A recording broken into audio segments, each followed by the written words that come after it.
अस्सलाम वालेकुम स्टूडेंट्स, उम्मीद करता हूँ आप खैरियत से होंगे।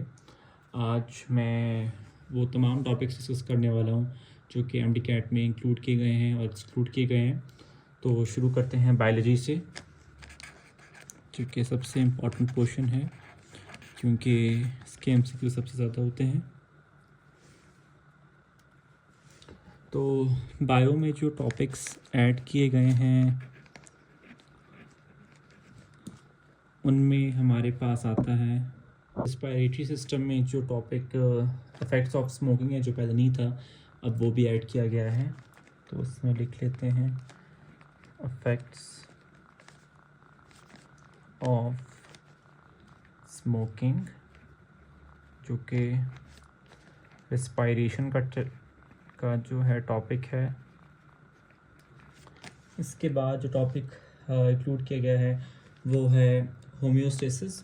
अच्छा, होम्योस्टेसिस में मेनली फोकस किडनी पोर्शन पर है, तो आपने अपनी जो किडनी के जो सारी इंफॉर्मेशन है उस पर बहुत ज़्यादा फोकस करना है। थर्ड जो है वो, जो कि मेरे लिहाज से बहुत इम्पॉर्टेंट चैप्टर है, वो है बायोटेक्नोलॉजी। इसको आपने बहुत अच्छे से प्रिपेयर करना है क्योंकि ये बहुत ही इम्पॉर्टेंट चैप्टर है। अच्छा, ये तो टॉपिक हो गए जो कि इंक्लूड किए गए हैं। अब आते हैं उन टॉपिक्स पर जो कि एक्सक्लूड किए गए हैं एमकैट में। तो उसमें हमारे पास आता है सबसे पहले किंगडम एनिमेलिया, जो कि बच्चों को बहुत मुश्किल लगता था। तो ये जो टॉपिक है ये भी आपके एमकैट के सिलेबस से एक्सक्लूड कर दिया गया है। सेकंड जो टॉपिक एक्सक्लूड किया है वो है केमिकल कोऑर्डिनेशन में जो हार्मोन वाला चैप्टर है। ये वैसे बहुत इम्पोर्टेंट टॉपिक था, बट मुझे नहीं पता क्यों पीएमडीसी ने इससे निकाल दिया, बट ये भी आपका रिमूव हो चुका है। तीसरा जो ट्रांसपोर्ट वाला चैप्टर है फर्स्ट ईयर का, और उसमें जो सिर्फ प्लांट पोर्शन है उसे रिमूव किया गया है। ये भी बहुत अच्छा स्टेप है पीएमडीसी की तरफ से। वैसे आप डॉक्टर बनने जा रहे हैं तो आप लोगों ने प्लांट्स को थोड़ी ना पढ़ना।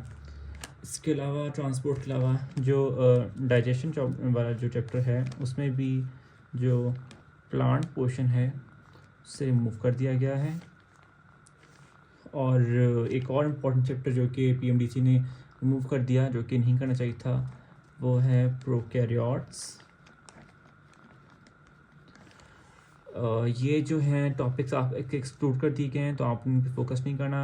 ये जो इसमें सबसे इम्पोर्टेंट चैप्टर है ना, ये तो बस एक टॉपिक है जो स्मोकिंग का जो ऐड कर दिया है, वो मेरी नज़र में बायोटेक्नोलॉजी है। आपने बायोटेक पे बहुत ज़्यादा फोकस करना है ताकि आप अपने एमकेट में अच्छे से अच्छा स्कोर करें। अब आते हैं हम सेकेंड पोर्शन पे, that is chemistry.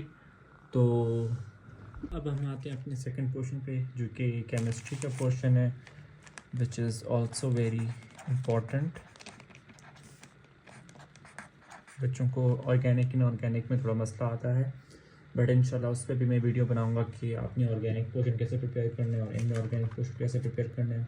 Also the physical chemistry is also very important, उस पर भी इंशाल्लाह वीडियो बनाएंगे।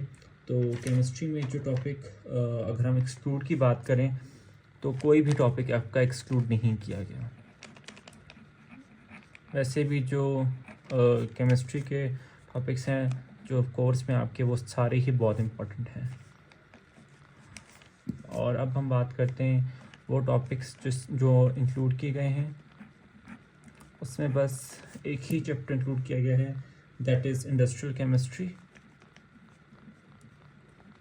वैसे मेरी नज़र में जो पिछले साल का जो कोर्स था एमकैट का केमिस्ट्री का, वो बिल्कुल परफेक्ट था, तो ये चैप्टर एक्सक्लूड नहीं करना चाहिए था, बट फिर भी पीएमडीसी ने कर दिया है तो आप लोगों को प्रिपेयर करना पड़ेगा। और इसके बाद का जो क्वेश्चन है वो है फिज़िक्स का।